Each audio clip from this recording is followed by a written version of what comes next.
Hey, good afternoon, everybody. So this is inmate work crew over here picking up the remainder of the trash from Thursday's sweep. I came over here to check on some people that are unsafely trying to survive over here. Take 3. Hey, Ellie. Hey, I'm still gonna call you. I promise.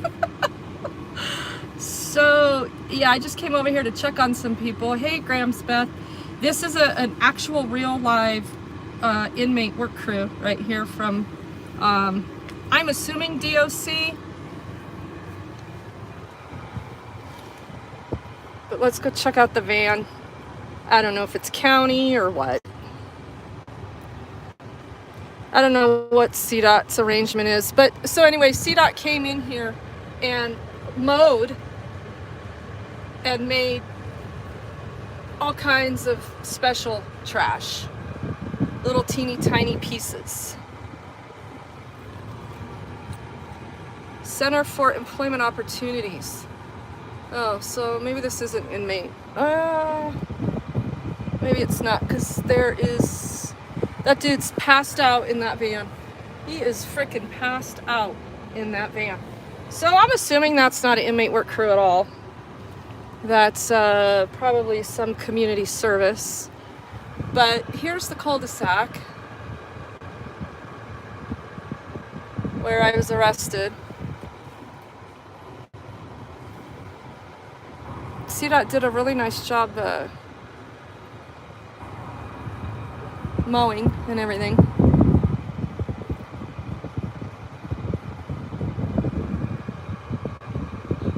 Yeah, no orange jumpsuit. Well, they do let them come out here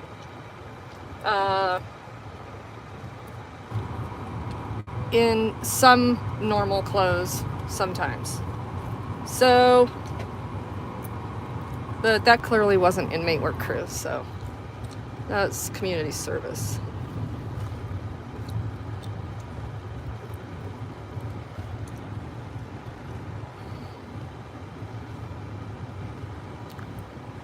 So I wanted to give an update from earlier.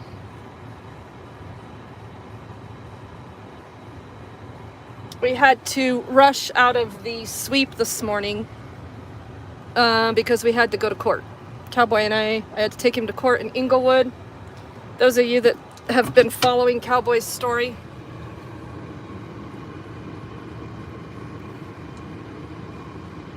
so we had a really fantastic day in court, and I want to give a huge shout out to the judge, Judge Joe Jefferson, who I have been following very closely over in Inglewood, because I have some concerns about his positions over the years.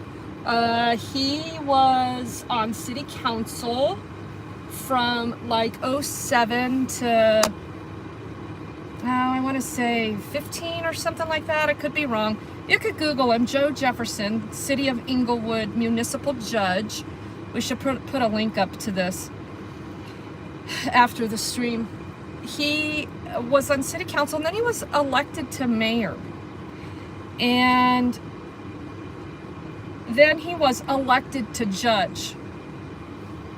No, vice versa. He was elected to judge after city council. Then he was an elected mayor, and now he's back to being a judge, except I don't know how he became a judge again. I'm assuming he was elected again. From my understanding, Inglewood might be one of the only municipalities that elects a municipal judge. And that's the way it should be, you know. They shouldn't be appointed by city council. But today was the most excellent day ever in the Inglewood courtroom with Cowboy, because as you know, Cowboy has effectively, literally been criminalized out of Inglewood. And he, along with others who have experienced some chronic homelessness on and off over there in Inglewood, have had area restrictions.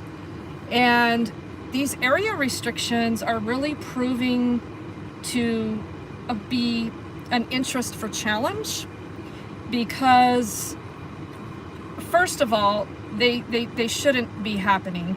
You you restrict someone's movement in the public, on public streets. The goal in Inglewood for quite a while, and this is what concerns me about this judge having been the mayor of Inglewood. Hey guys, wise guy. Is that how long have they been orchestrating this plan, really, to affect a movement of the homeless population into Denver? I think it's a very, very valid discussion. And I've even brought it up to the city councilman of this district in Denver. This is the border of Denver and Inglewood. It's District 7 in Denver City Council, Jolan Clark. And I don't know, I guess he doesn't care. He's never responded to me or those questions that I have about how it is that these natives of Inglewood have now become a part of Denver's Health and Human Services, while in a whole different county. That's Arapahoe County in Inglewood. These people haven't been able to really access their services for the past couple years with all of this going on. MJ was another one. MJ, we finally got all her cases cleared, and she did community service, and she did a damn good job of it. And so Cowboy's cases today, the city prosecutor decided to turn them into money-only cases. So if you know anything about that, that's really good when it comes to continuing to issue warrants for people who have committed no crime against anyone. All of his charges were bullshit, trespassing, and then he had a failure to appear on that. Then he had pled guilty to a trespassing charge a year ago, back in August. Didn't realize he was supposed to reappear back in court, and they just kept piling and piling and piling, because those cops over in Inglewood, they're fucking horrible. I mean, they are absolutely horrible. And they need a new police chief over there in Inglewood. I mean, that's no secret. If you want a palette of municipalities to choose from and go do audits and watch and start digging into the hows, whens, whys of all of it, Inglewood's a really good one. Remember, I can't even get police reports there without showing my Sam's Club card, because while the law states, you know, that agencies must release these records, it allows them to make other policies of their own. And it's not the spirit of the law to withhold information, but Inglewood's intent on making sure they can do that by making people produce an ID. So they have, for a lot of years, been denying people public records because they don't have identification. That is not the spirit of the law, and if that gets challenged, they're going to lose on that. It's just a matter of when and who's going to do that and who's going to go down that rabbit hole.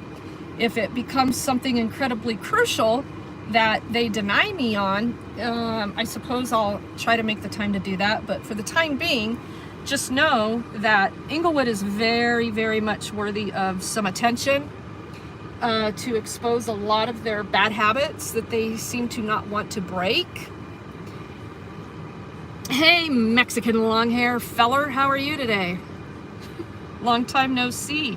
So I was just updating everybody on court and how it was a good outcome for Cowboy, because the prosecutor turned the cases into money-only cases, which the judge then said to Cowboy, you owe $200 and some for the crimes of being on public property, blah, blah, blah. And Cowboy very articulately said, well, I don't have any money to pay that. I'm homeless. And I talked to him about indigency status and what that means. So I educated Cowboy on process. I did not give him legal advice. I did not tell him what he should do. There's absolutely nothing wrong with educating the homeless on their rights, how to exercise those rights, and how to protect themselves. So the judge wanted money. Cowboy said, I don't have it. And the judge immediately said, well, I can definitely turn that money into community service at a rate of $15 an hour. He gave him credit for some community service that he had done in the past, which suspended some of that additional money that they were trying to collect. They wanted something close to $400 for all these accumulative charges, literally, of trying to go to the library in Inglewood, trying to be in a park in Inglewood. I think he had an open container. It was a couple years old. I don't know really anybody out here that hasn't had interaction with Inglewood that hasn't had some kind of open container trespassing ticket. I have yet to come across anybody that really has committed any violent crime in the city of Inglewood.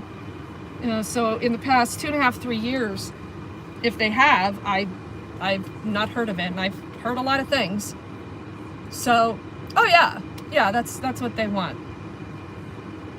And so he suspended some of that money, gave him credit for some previous community service that he completed, and gave him an additional 13 hours of community service to complete, which won't be a problem for Cowboy at all.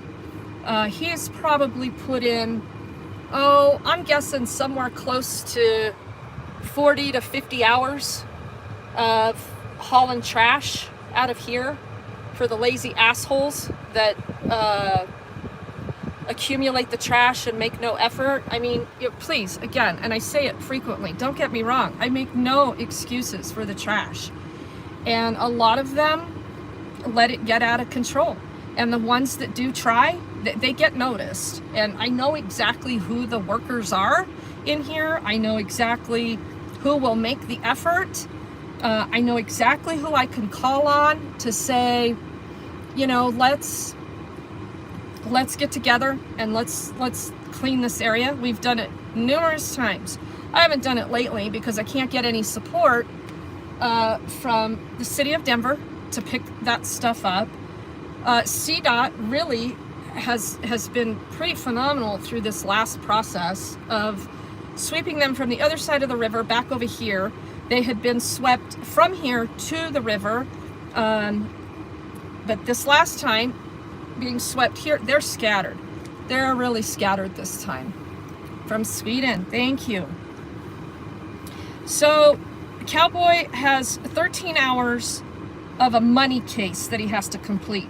That also means that if for whatever reason he does not come back to court September 8th, I believe, with his community service sheet complete, they cannot issue a warrant for him any longer. A money-only case will send you right to collections, and they are their own worst enemies sometimes. They just really are. And I preach to them over and over, you guys, if you would just take these simple steps. And they all blame each other. It's somebody else is doing it. They can't seem to be effective at holding each other accountable. And the more I try to hold them accountable to it, the more enemies I make out here amongst the homeless, because they think that, if I'm going to come out here and start asking them to do things, that I don't belong. Well, the moral of that story is you're in public and anybody belongs out here. So, guys, you have to remember, as long as you're on public property, you too are subject to public scrutiny. And it is not fair.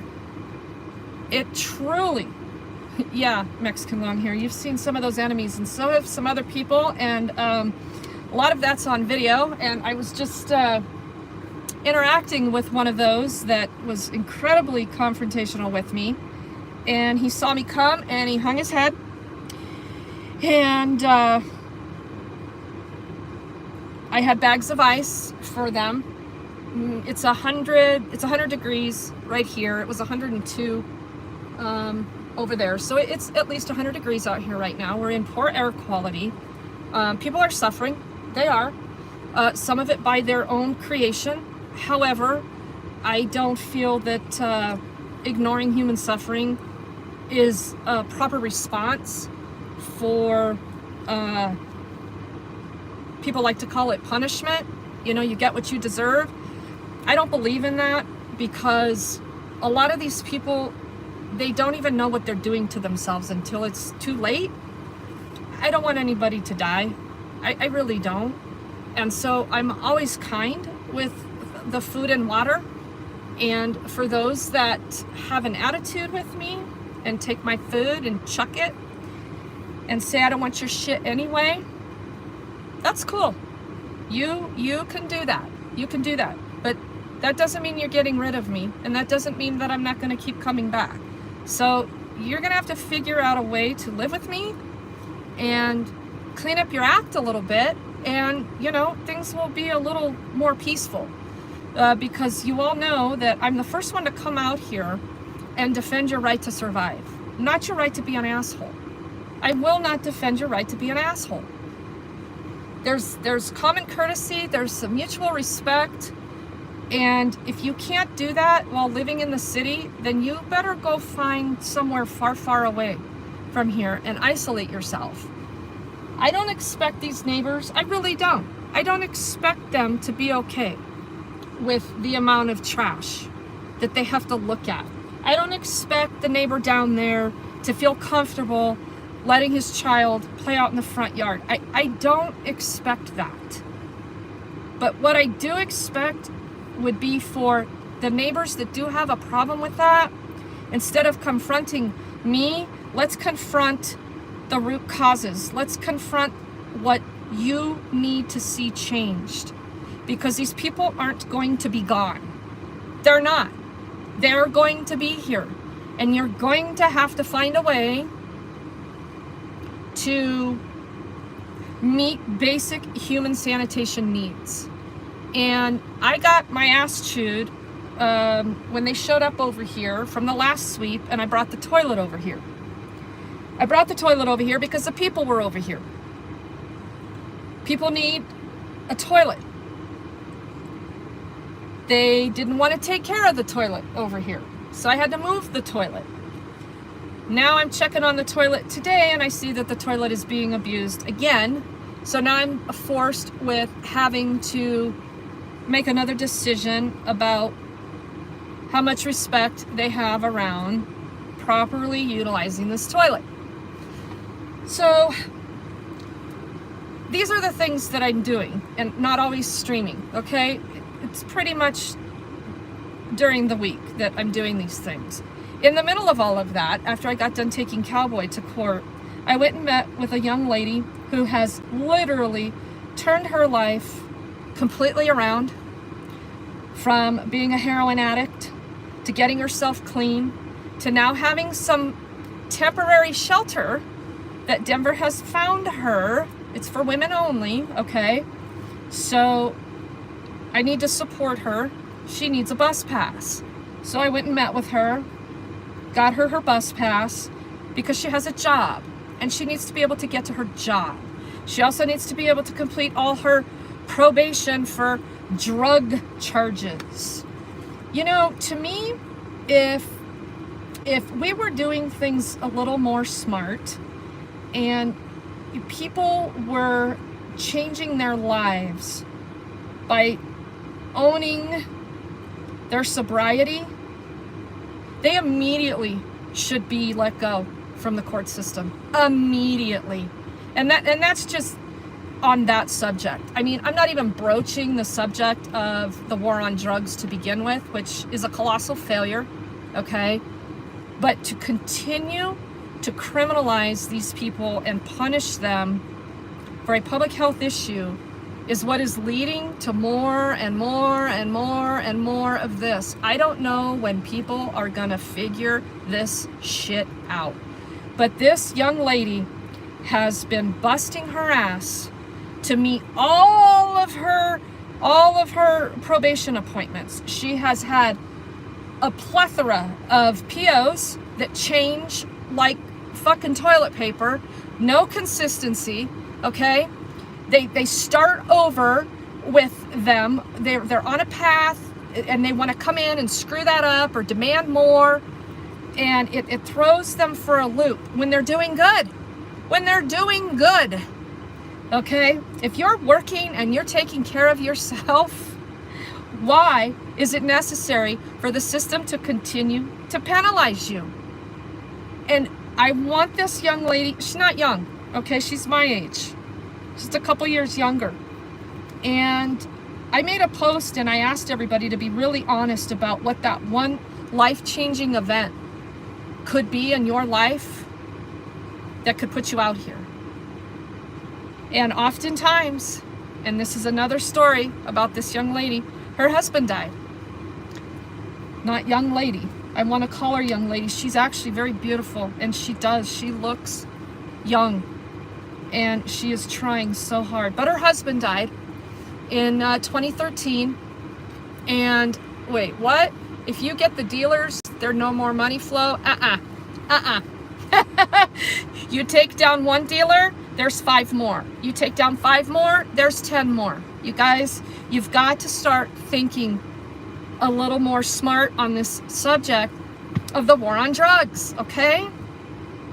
So anyway, back to her story. Her husband died. She had sworn off even getting married until her mid to late 30s, and she married the love of her life, and he died 2 years after their marriage.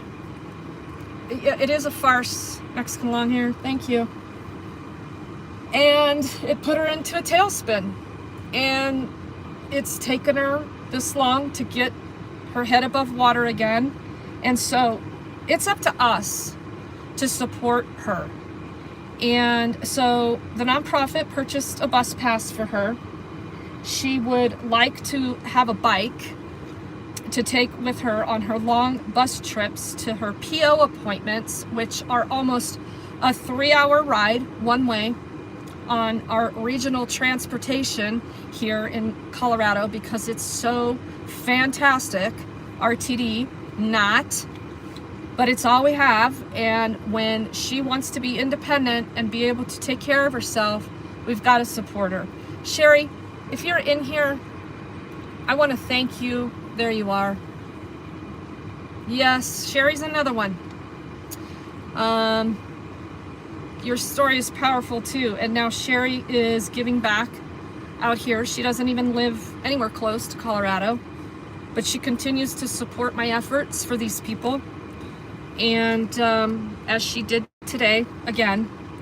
So I have a little bit of money that has come in today that I'm going to put towards a bike for this gal that wants to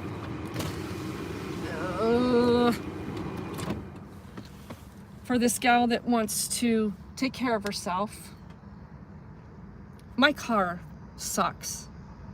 It absolutely sucks in the heat. It wants to overheat. It's a brand new freaking car. I've already had to replace the transmission. And it is going in the shop tomorrow. I forgot about that. So that's good when I talk out loud and remind myself of these things, because I'm not gonna have a car for the rest of the week to do outreach. So yeah, anyway. So I want to get this lady a bike so she can continue to set herself up for success.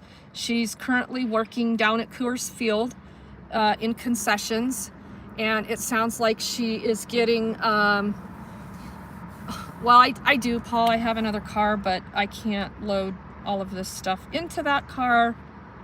I mean, I do have transportation. So yes, Sherry, thank you very, very much. I just got the notification. You'll be my chauffeur?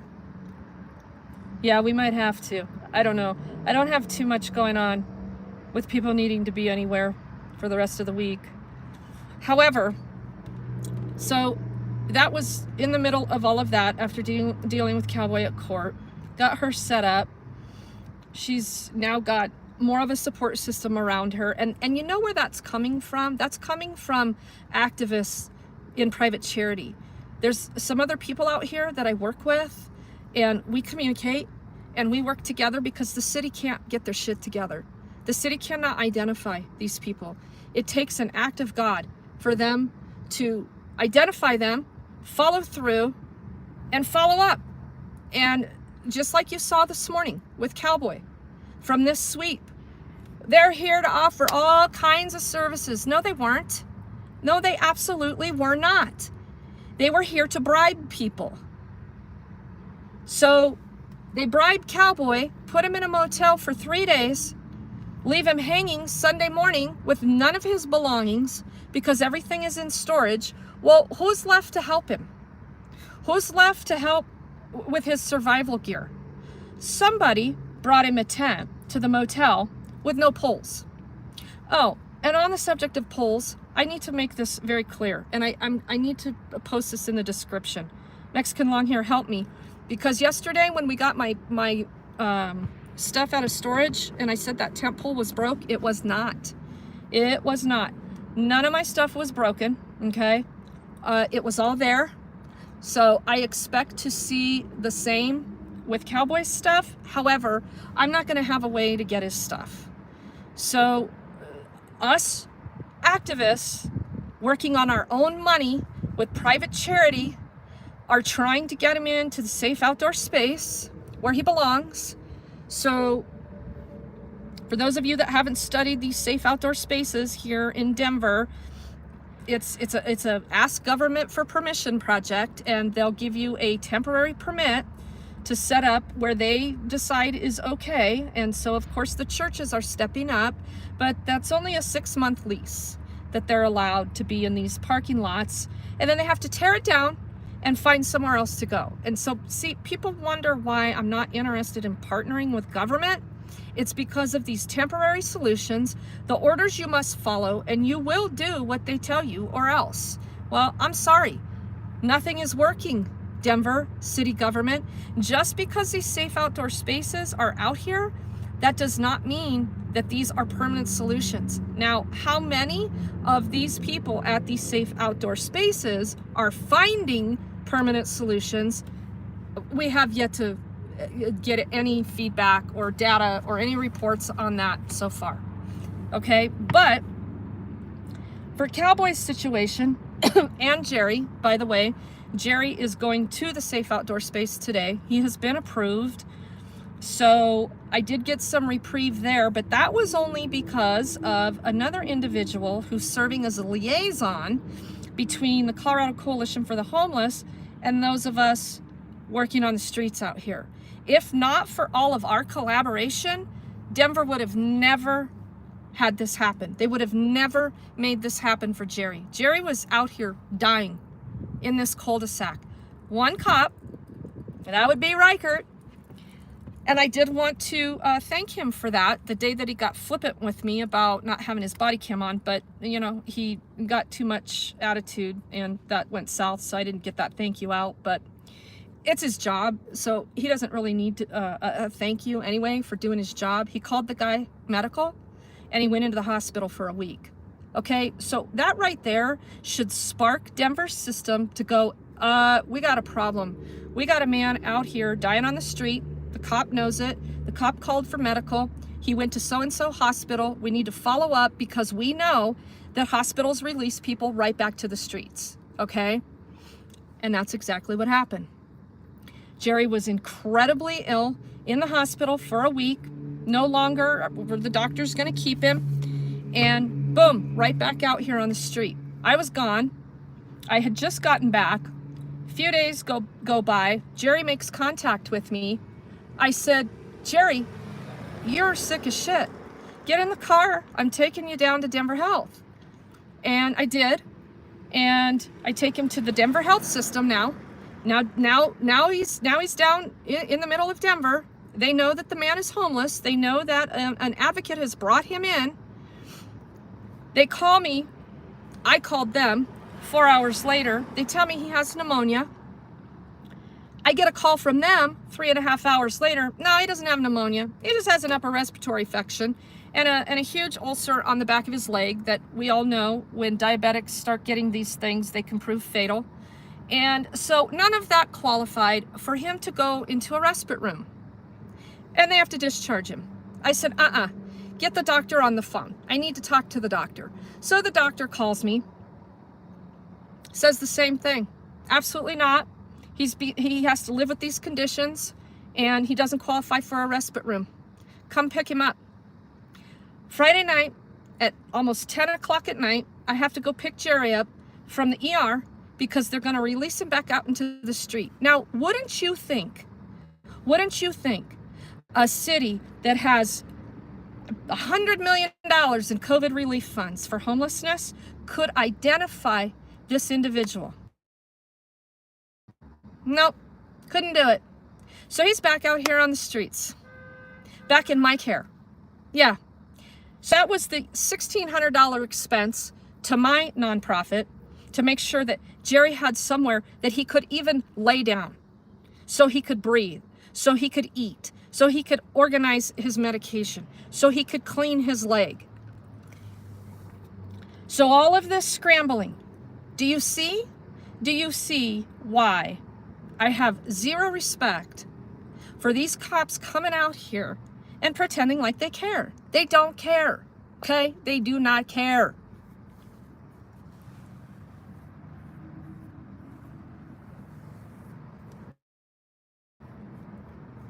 If they cared, they would not be participating in this inhumane and cruel treatment of these people. If they cared, they would ensure that nonprofits like mine and others who want to come out here and do the right thing, they would ensure that we had the proper support. They are intent on making things harder for us. You saw the whole issue around Zaina's Jeep and what they did there. That could have immediately been resolved. Officer discretion. They had an officer one day that allowed, during one of the sweeps, a tow truck driver was helping a homeless man with his camper. They moved it and they hit somebody's mirror. Well, that somebody with the mirror called the cops. And the cops showed up and let them negotiate their own settlement, and the tow truck driver ended up paying for the guy's mirror. Okay, so how come that kind of officer discretion could not be replicated in Zaina's situation, which, by the way, Zaina is in a much worse state than this other individual was when that officer used good officer discretion to not criminalize him? Why couldn't that have been replicated in District 4 and said this was a success? So next time something like this happens, why don't you call maybe Regan, who has been working with Zaina for 9 months? Perhaps they can settle this. And if they can't, then we can get involved. But no, what does District 4 do? They show up, threaten her, tell her that she's being investigated for a hit and run, make a total shit show out of it, confiscate her Jeep for an investigation, while the victim, still unproven, walks away with damage on his vehicle, he said, that happened by Zaina. You know what? If I could have shown up and avoided all of that, that victim would have been compensated regardless if she did it or not, because that would have been much cheaper to handle than how we had to actually handle it. If you'll recall, getting that out of impound, the hours on the phone, then where to store it. There's just no common sense, none. There's this one-track mind of, I have to do this job. I don't care if it's right or wrong. I don't care if this is unlawful, unconstitutional. This is all I'm doing. And my blinders are going to go here and here. That's why we have so much disdain for law enforcement, because they're not thinkers. They're just not. And the ones that are, sit back on the sidelines and go, oh, yeah, well, okay, all right. Well, we'll talk about that later. You know, come on, you guys. Come on.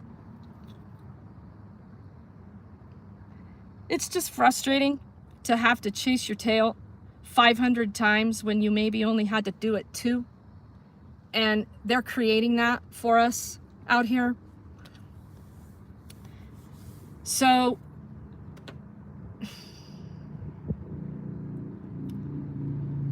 now I have to figure out what to go do with the toilet. And see where the rest of the day is going to take me. But anyway,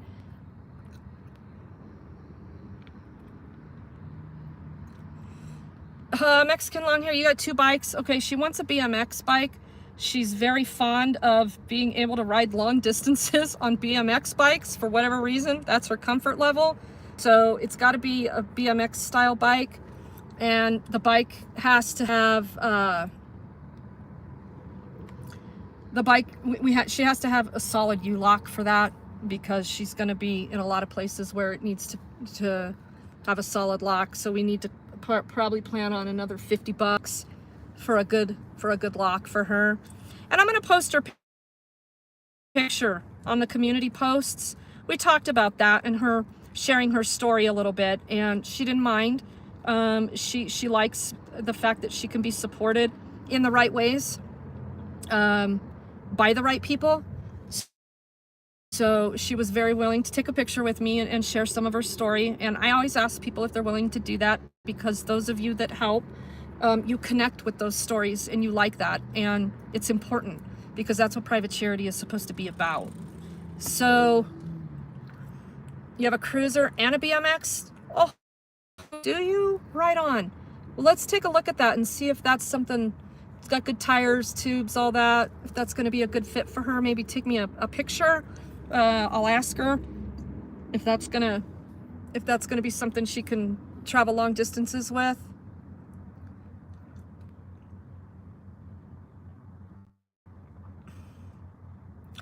Just have a porta-john dropped in the area for a bathroom. Okay, well, if you're new to this whole situation with my efforts around the portable toilets, so I was doing that, and Denver was calling the porta potty company and threatening them. So they had to pick them up. And so I made a porta potty street legal on a trailer. It's licensed. So, they want their tax money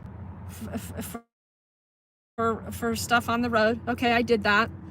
And last week or so, we had an ordeal with the right-of-way bitches. It's separate from the police department. They walk around or drive around in the Jeeps and give everybody parking tickets for parking the wrong way or too close to the curb. They were really friendly with me for a long time. I was getting probably 2 to 3 tickets a month. My car was too close to the curb one time. Then it was too far. And so finally I'd had enough of their shit. I've been fighting their tickets. I just went out on my street and I just fucking unloaded on this fat meter maid bitch sitting in this Jeep, giving my neighbor, who was struggling horrendously financially through COVID to get her tags, he was giving her a ticket. Man, I fucking ripped into him, and he left, and they really have pretty much stayed off of that block. But so they're back in full force though, because Denver needs all this revenue, right? So they're hitting everybody for stupid shit. So they thought they were going to tow my toilet. Well, I'm smart enough to understand the municipal code in Denver, and of course I have an attorney reviewing every section of that municipal code for Denver, trying to make a determination that my toilet is a public nuisance instead of charity. So dropping a toilet, yep, sounds super easy, but it's not. And then this neighbor over here that confronted me when I brought the toilet, wants me to take the toilet somewhere else. Okay, well, ultimately I did. And what did you do? Nothing. So, you could go round and round about, not wanting to see a toilet, and then bitch about having to see, piss bottles and all the other stuff. But I try to do the right thing and try to support everybody. And if these neighbors would stop treating me as the enemy and start working with me a little bit more. Yeah, Ellie, you want to talk about the public nuisance? By the way, so that cop this morning, Peaches, I went back over there. He was just leaving at almost 1 o'clock over there. So he'd been sitting there manning that fence from, I'm guessing, from 5:30 till 1 o'clock. Yeah, public nuisance. You better believe it. So yeah, they need public showers and toilets. I agree. And I can't get a shower truck out here. I can't get a call back.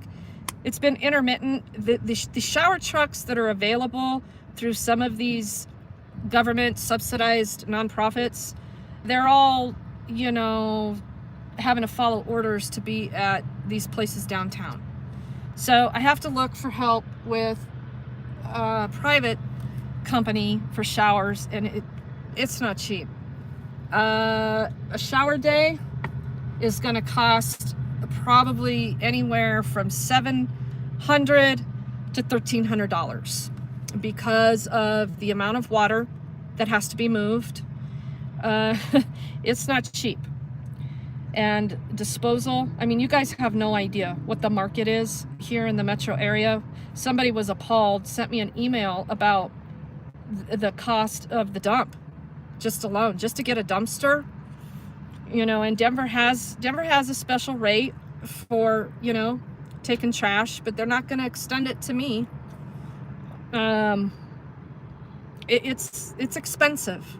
It's very, very expensive. And further, you know, the conversation about government solutions, if they actually provided the solution, then there'd be no need for them, right? And, you know, they'd have to stop asking for more money, because if they solve a problem, I mean, holy shit, the well might run dry. But it's never ending. They still don't solve the problem, and taxpayers still vote to give them more money. The taxpayers of Denver just voted to raise taxes again, to specifically address homelessness. Denver cannot even fucking identify a homeless person. And these are professionals. These are licensed clinical social workers. These are all the people at the Denver Department of Human Services. I should not say it's mind-blowing, because it's just typical. It's just typical government inefficiency. There is no accountability. There's no return on investment, because taxpayers, they just don't pay attention. So, you know, that's why when people tell me, you should run. No, I shouldn't. No, I shouldn't. I'll be one odd man out, thinking outside the box, outside of a majority, because everybody's so in tune with living in a democracy. People, you realize what a democracy is, right? It's mob rule. A democracy is mob rule.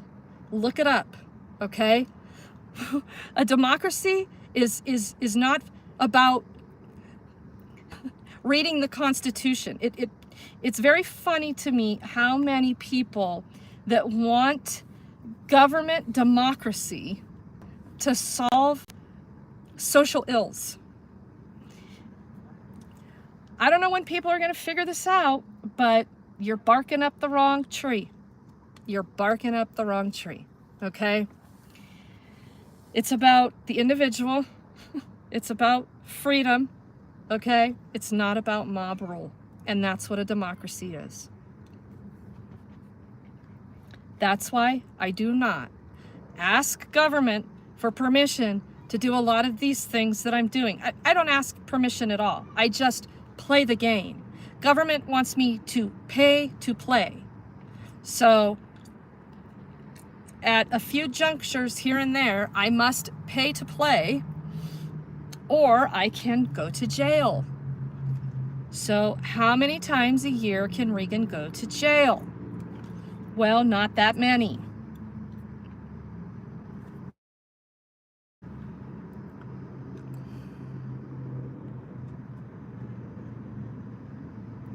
So what is the solution? Nicole, you're asking, what is the solution? It's private charity.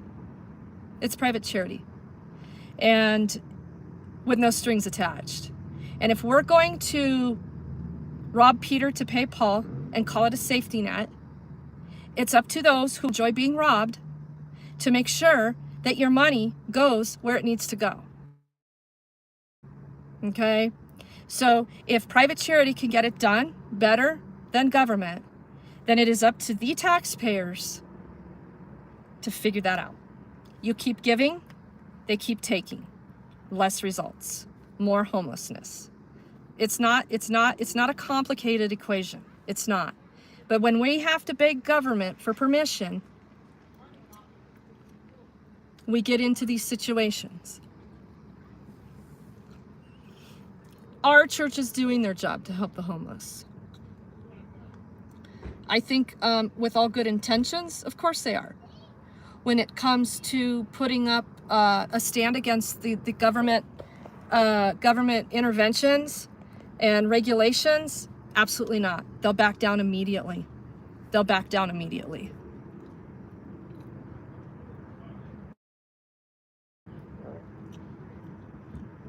Because I do believe the church has become more complacent with, I'm just watching what's going on behind me, has become more complacent with being governed.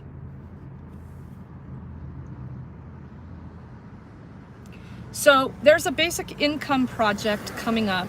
This is going to be interesting. We're going to start digging into that a little bit more. Some of the activists that I work with out here are getting involved with that. And this basic income project is supposed to take X amount of folks living homeless and do some sort of a vetting process and giving them this basic amount of income to improve their situation. Because this study is intended to improve, is intended to allow those who have an opportunity to improve their life with their only barrier being money to improve their life. So, for example, in theory, you have someone who is buried in court fines, fees, costs, warrants, whatever. And it's the only thing that is keeping them from perhaps getting their license back, so they can work, or so they can, clear that criminal record and start applying for jobs. So this basic income is meant to give to them. Now look, I'm not a believer in everything is free. Look, nothing is free. Absolutely nothing is free. But if this money is truly coming from private donors and they want to do this study, let's do it. Let's have honesty and truth and transparency about what the actual barriers are. Let's not randomly pick someone who may not be anywhere close to being able to have a skill set, a level of sobriety, or even a basic understanding of how to manage money. That goes back to skill set. Let's not take those people, please, and set them up for more failure with the basic income project. Okay? If this basic income project does what I think it should be intended to do, it's really going to expose the barriers in the criminal justice system that have made it impossible for people to even obtain housing. People that have done their time and are off paper. These people cannot even qualify for housing because of some of their criminal backgrounds. Even though the criminal justice system said, you've done your debt to society, you should be able to live freely now. That never happens. And especially, and people with drug charges, come on. We're not even giving shelter to people if they've ever had a conviction in their life of manufacturing. So look, if we don't find a way to start addressing those issues and get some honest conversation around the perhaps unintended consequences of justice, nothing's going to change. So it's my hope that this basic income project can expose some of that. But nothing is free, okay? So a basic income project being supported by private charity is phenomenal. If it's a basic income study with intent to implement a basic income for all, I don't support it. I absolutely don't support it. And the more you start putting the hammer down on the wealthy, the less they're going to be involved. And that's another piece that a lot of people will disagree with me on. I don't care. I know basic economics. I'm employed by basic economics. And if I didn't have a grasp on basic economics and where money comes from, I'd be out here too. Permanently. Permanently. So, a lot of this, you know, you could talk about the colossal failure around public education. I'd like to see this basic income project work in favor of perhaps providing a basic skill set for people who were never taught, who were never raised with any basic skill set for money management, everyday living tasks, not how to be complacent with government, just simply how to get through the activities of daily living, okay? A lot of people don't recognize that many of these people out here never stood a chance from birth. They've been tossed around this system. That little gal that I was in jail with, which, by the way, we're still communicating. For those of you that didn't catch wind of that, they didn't let her out until late, and she started texting me at 11:30, and I was fast asleep. But she did get to a safe place. But that young lady, you know, her life story in the foster system, she had 3 foster families. And she did say, I learned a lot from a couple of the foster families that I had, but I aged out at 18. And literally, they send them out on the streets when they age out of the foster system. So where are they supposed to go? Okay? So, you know, she was in foster care because of a lack of poor parenting to begin with. I mean, the system says that, right? I don't know. I don't know all the details. I know her story. Regardless, the system said they could do it better. And now here she is, just a little over 18, her first time in jail, because her mom said, come home, you can work. So she went back home with her mom and was trying to work, got herself enrolled in school. And now her mom and the stepdad are fighting, and they call the cops. She goes to jail. Stepdad gets a restraining order. The girl's back out on the streets. People, stop it. You have no clue. You are not teaching your kid a lesson by making them homeless on the streets of Denver. So there obviously is something to her entire upbringing without having good parenting, okay? She is on the brink of homelessness. She should immediately be recognized by this city, but they won't. They aged her out of the foster system, said bye-bye. No, we're not gonna track or trace you. We don't give a shit. Bye-bye. And here she is. So I'm just really, really hopeful that I can continue to stay in touch with her. She's enrolled for college down in Trinidad for the spring semester. She's got housing, but right now she has no place to stay for the long term of next spring. And I just hope that she'll continue to stay in touch with me as her options become less for shelter in the metro area at the age of 18. It's very scary. It's very real, and it starts somewhere. And right here is a prime example of this girl that I met in jail, who I scared to death as we were being taken together as cellmates. And I'll tell you, she had a pretty bad breakdown because they were screwing with her. She needed her medication. And they were going to put her in the hole, and they ended up not doing that, which was wise because she would have missed court and they would have kept her in jail. They would have deliberately not taken her to court and just informed the courts that she was on a suicide hold. They like to do that often. So You know, there was a reason that I was there for 25 hours, probably, instead of the less than 12 I should have been. So that's okay. I can deal with that. So hopefully I get to take her to lunch. I told her that I wanted to do that, and she's very thankful and very appreciative. So I'm gonna try to do that, and of course get a picture with her, and we can maybe support her in getting her to college at least next spring. That would be nice, right?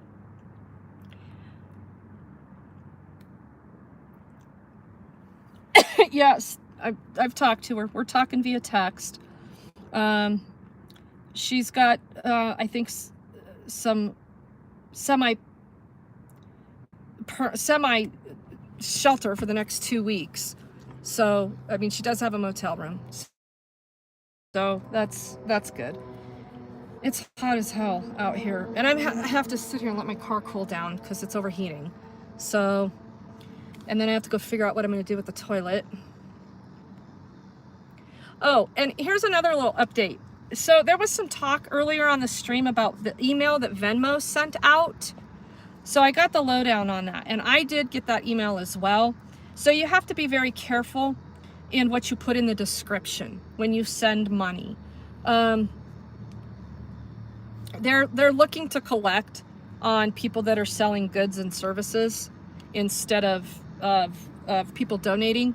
So, you know, simply if you ever send a Venmo to my nonprofit at HHFDC, simply just put the name of the person that you're sending the Venmo for, or just, you know, some cryptic words.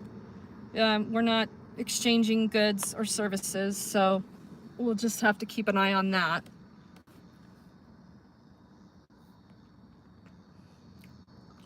Auditors, thank you for being in here. Take care.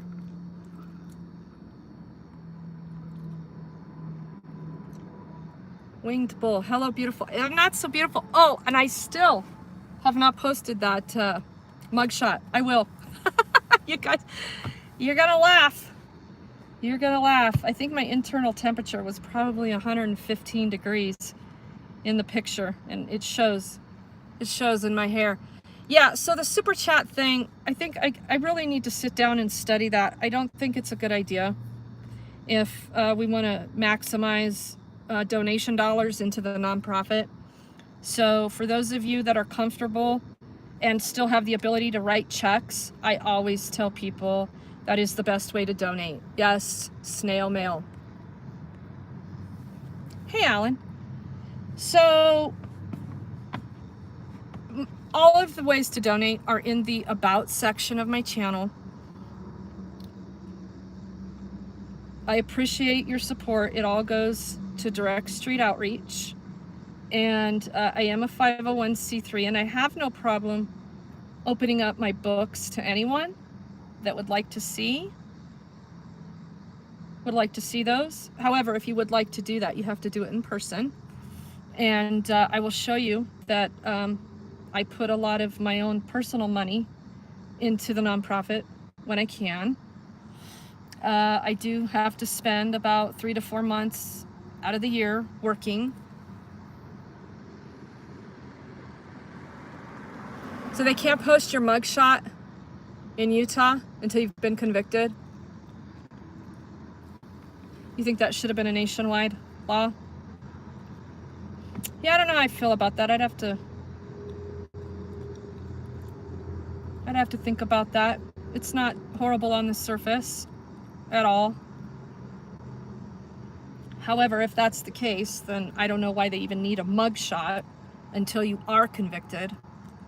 I'd push back a little bit on that. Thanks, Auditors, for the super chat. I appreciate it. I just don't want to give it all to YouTube. But if that's the best way you guys can give or comfortable with, that's, you know, that's fine too. You know, we have to pay for services sometimes. I just like to be able to maximize every dollar that I can out here.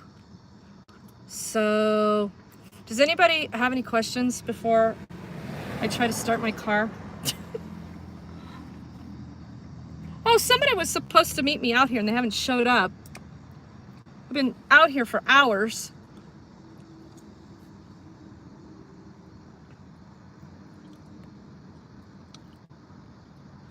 Oh, this is a nice breeze coming through the window. You don't open your books to anyone because they are all porn books. Thank you for that, Paul. Thank you for that little piece of information. We'll all make note of that so we don't ask to see Paul's books. Legalize prostitution, please.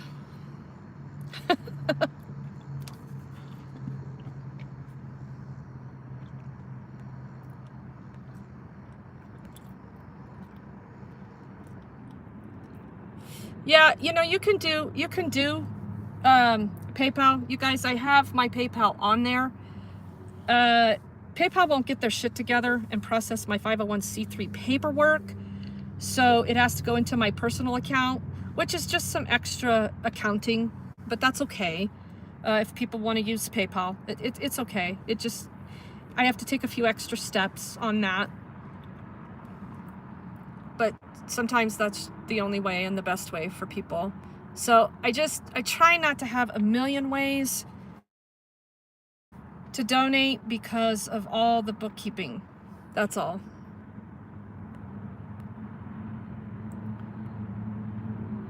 And okay, I'm still having a problem trying to make anybody a mod. Apparently I cannot do it on my phone.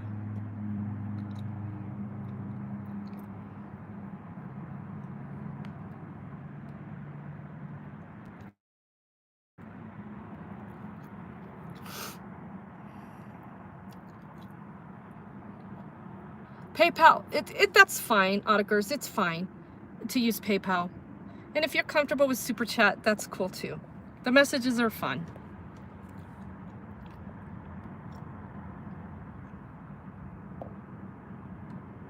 I have to be at a computer to make people a mod. You know what? My other phone, I didn't have to. I was able to make people a mod right here on the screen. But it doesn't even give me the option now.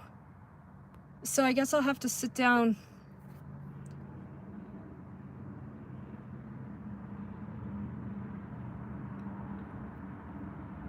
Thanks, Paul. That's good. I really appreciate that. That makes me feel a lot better. Oh, I want to tell you guys something else. Kind of on the subject of porn. So, well, kind of. Let's just say on the subject of creeps. When I went to the jail, I don't know if I told you guys this, but I met the kid that graduated with my son. It was so nice and refreshing, and he was talking to me so polite and smiling, and we were just exchanging pleasantries as I was following orders, right? And his sergeant, I believe, was standing next to him. It was a guy probably my age. He had stripes. He was the sergeant of the day. And the female that was processing me, she said, "Do you want a shirt?"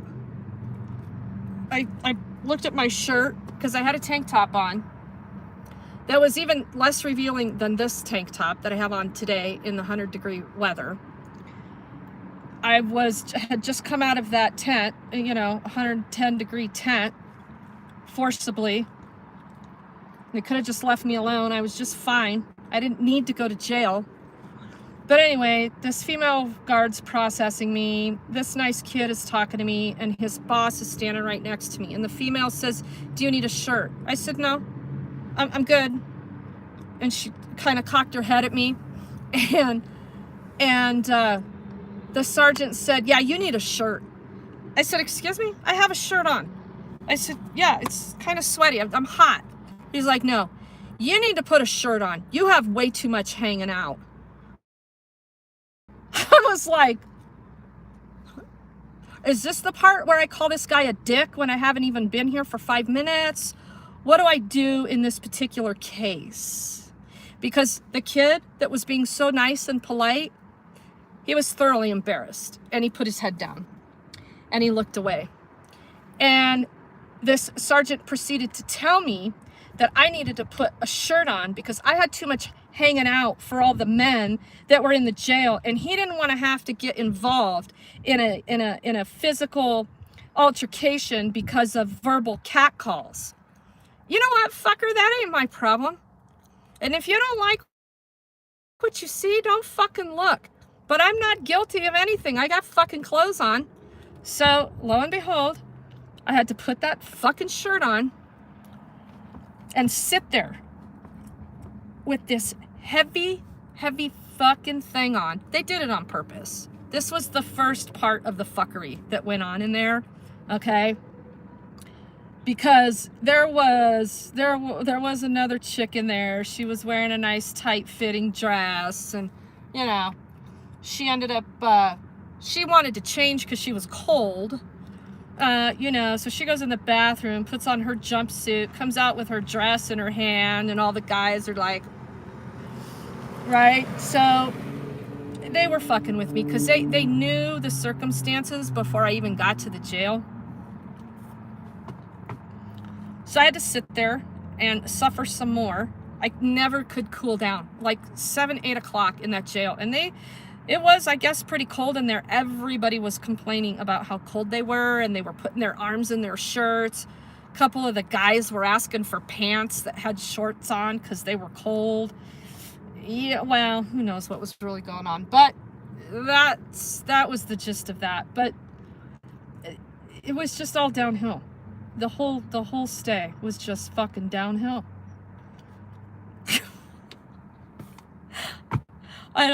That's the second time I've been in that jail, if anyone's curious. I was in that jail back in 2013. And interestingly, after I was in that jail and had done some research, and the Marvin Booker story was in its height, I actually sat in that exact chair that Marvin Booker got up out of when those guards beat that man to death. And that was heavy, and it's been heavy. But I struggled with that for a long time. I really did, because even that night when I went to jail, things were operating much better in the jail back then than they were the other night. I'll tell you that right now. But even then, the way the guards were talking to people and threatening them, there was a woman in there having a mental breakdown, and she was crying and crying and crying. And I was talking to her. I was just trying to console her. And they literally separated us and took her. It's just not a good, it's not a good place. And it's not because of the scary factor of the criminals. It's really what they're doing to people. And you're supposed to be innocent until proven guilty, and you're not. That's the part about jail that bothers me the most. And I've been in there 4 times now. Not the Denver jail, but it's just this thing that we call freedom here, you guys.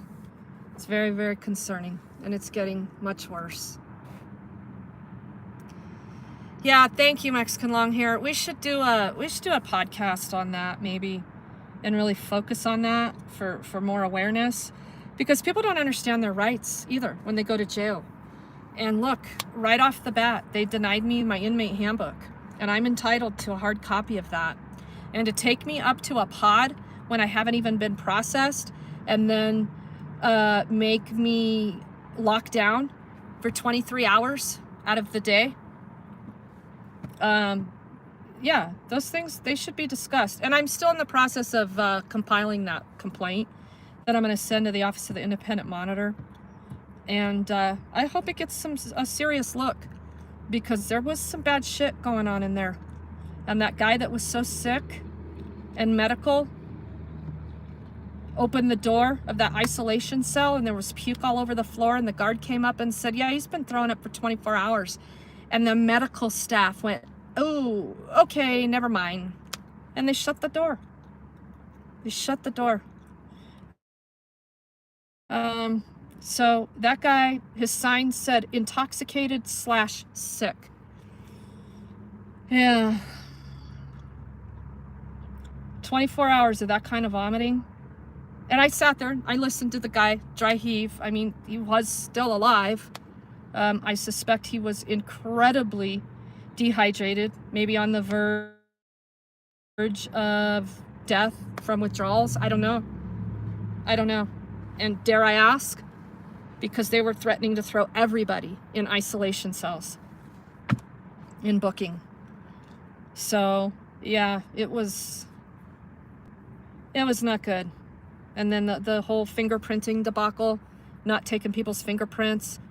That's when shit started hitting the fan, really, for me, because I had to start speaking up about why they had only processed one person's fingerprints in 3 hours. So then they knew I was onto their shit, because people that are asking for their fingerprints, they know that that person knows what's going on. I mean, this isn't the first game that Denver has played with the fingerprints. So that's why it was so important that you put that shout out, and you did a wonderful job. MLH, thank you very much, and thank you to everyone that acted on that. And you acted so professionally. I mean, people got names. They had conversations with people over at the Denver Police Department. I got emails from people that followed through on having these conversations. I can't thank you enough. That's how we have to do it. I do not ever support phone harassment in the form of fuck you, die, I hope all you pigs go to hell.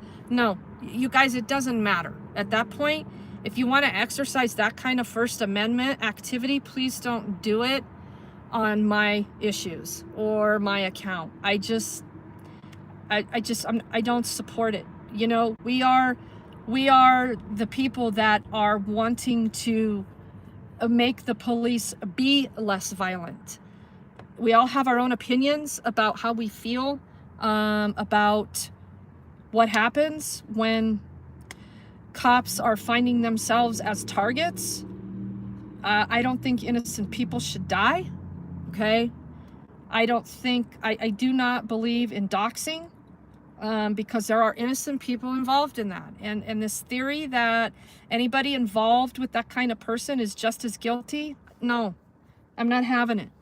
And I will never advocate for that. So I just have to keep saying that. I want to make that very clear. I don't advocate for the death of anybody. Judges, cops, whatever. So please don't ever do it. Please. In my name. Or in any of my issues. And I have some harsh feelings about some of these cops, and I do still try to give them respect as individuals, okay? And I might only give you 15 seconds to prove yourself, and if you turn into a dick and get treated like a dick, well, I make no apologies for it. But I don't ever show up and start screaming that all cops should die. Or I want to focus on that individual cop. And I think you've seen enough of how I do that and why I do it. So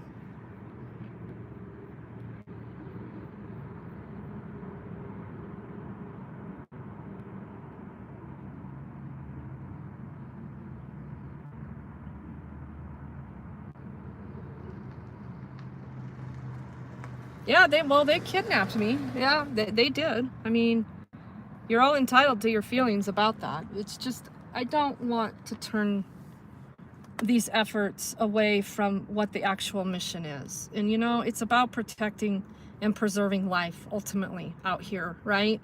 So yeah, we can be very clear about how they just really don't do that, you know? And Cooper was, you know, he was a dick that day that he was trying to say that I said I hate the police. And I even was willing to be proven wrong that I did say it. I was quite confident that I didn't say it, because I don't say that generally speaking. because I seldom use the word hate. But if I have a serious disdain for a cop, you're going to know them by name. And I have a serious disdain for Dave Martin out in Morgan County, who threw me through those doors. I have a serious disdain for Jim Crone, who issued those warrants for my arrest because they knew they were fucked. And somebody asked me in a comment if I got my Morgan County stuff resolved. And I said, no, that'll never be resolved, because that kind of resolve doesn't happen until the day Dave Martin dies. And, you know, I make no apologies that, you know, the day Dave Martin and Jim Crone die, I hope it's on the same day, so they can go meet their maker on the same day and answer.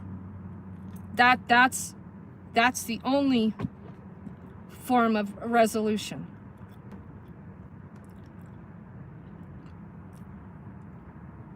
And I still have a lot of unresolved, deep psychological shit from that. I really do. It's not, that's not something you get over all that easy. So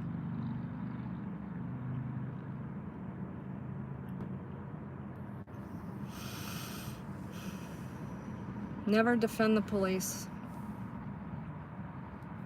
So was that what you were asking about earlier, about the 2 police officers shot and killed? Yeah, I don't know. I don't know what the circumstances were around that. Hard for me to comment.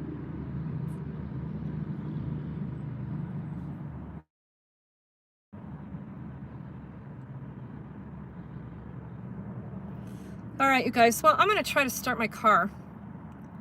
And if it doesn't start now, I'm going to have to call for help.